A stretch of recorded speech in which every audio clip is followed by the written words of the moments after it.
ইস্টবেঙ্গলে চূড়ান্ত Spanish winger কাম striker ইয়াগো ফলকে Silva.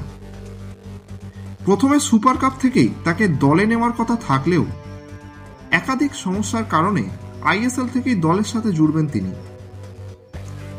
খেলোয়াড় জীবনের শুরুটা স্পেনে হলেও বেশিরভাগ সময় তিনি কাটিয়েছেন ইটালিতে।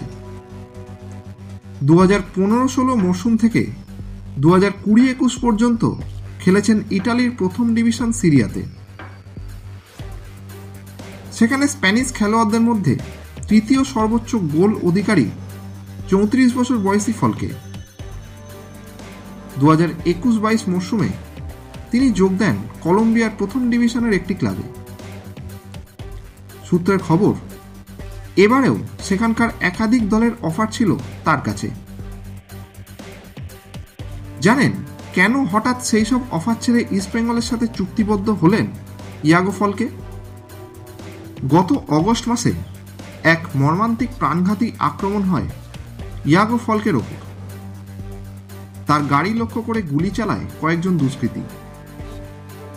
যদিও পরে জানা যায় সেই গাড়িতে উপস্থিত ছিলেন না ফলকে, তাই আর কলম্বিয়াতে থাকতে চাইছেন না তিনি।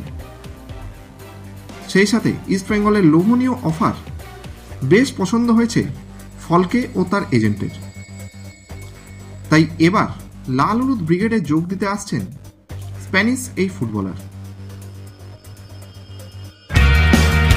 ভারতীয় ফুটবলের সঙ্গে সবসময় আপডেটেড থাকতে এক্ষুনি বং ফুটবল ইউটিউব চ্যানেলটিকে সাবস্ক্রাইব করে নোটিফিকেশন বেল আইকনে ক্লিক করে রাখুন।